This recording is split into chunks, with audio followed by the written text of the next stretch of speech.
Hello everyone, I'm back with another video, and for today's video ay i-share ko sa inyo kung saan ako kumuha ng teaching certificate para mas mapadali yung pagpasok natin sa ESL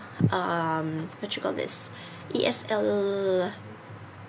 world, kasi most of companies, managers, Chinese, Vietnamese, kahit Pinoy na teachers, may time talaga na naghahanap sila ng may certificate. Ganun. Kasi okay lang naman if wala, pero parang edge kasi, advantage kasi if meron kang certificate. Sa pagkakaalam ko, may TESOL at TEFL certificate. Kaya lang, TEFL lang yung meron ako. So guys, ayoko nang magbayad pa kayo kasi apakahirap ng buhay ngayon. Tapos babayad pa tayo, naghahanap nga tayo ng work, diba? So I'll just put the link down below. Diyan kayo magsasagot. Actually, di ko sure kung pang 30 minutes or pang 1 hour ba siya na sagutan. Kasi di naman tayo same ng capacity. For example, sa akin, it takes me 1 hour or 45 minutes para masagutan ko lahat. And kayo din, pwedeng mas mabilis kayo sumagot sa akin.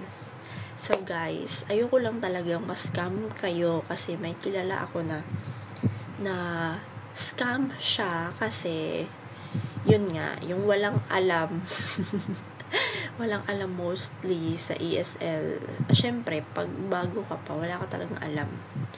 If walang mag-guide sa'yo, ganon, ganyan. And then, merong nangyari na nagbayad na siya ng advance para magpapagawa siya ng TEFL certificate. Pagkatapos, 7 days had passed. Tapos, tinitingnan niya yung messenger ng binayaran niya, kaya lang wala na. Nag-deactivate or blinak ba siya? Yun lang yung saklap kasi maayos naman na nagbayad yung tao, kaya lang ng scam yung iba, diba? Ang ano naman yan, ang sad naman ng ganyan. Bakit naman may ganun, diba? Instead na gumawa tayo ng paraan upang makatulong sa iba, sa kapwa natin, bakit parang tayo pa yung nanduloko? Galit yung ate mo, girl. Okay, so diba sasagot tayo, no? Merong mga words, sentences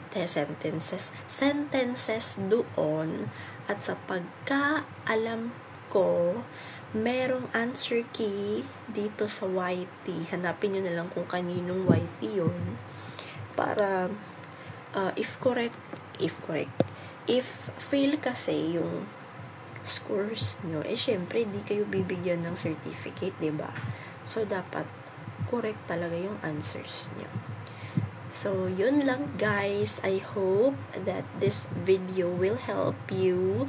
Wag na kayong gumastos para lang magka-certificate kayo. Instead, sagutan nyo na lang at maghanap kayo ng answer keys or pasagutan nyo sa kilala nyo na magaling sa English.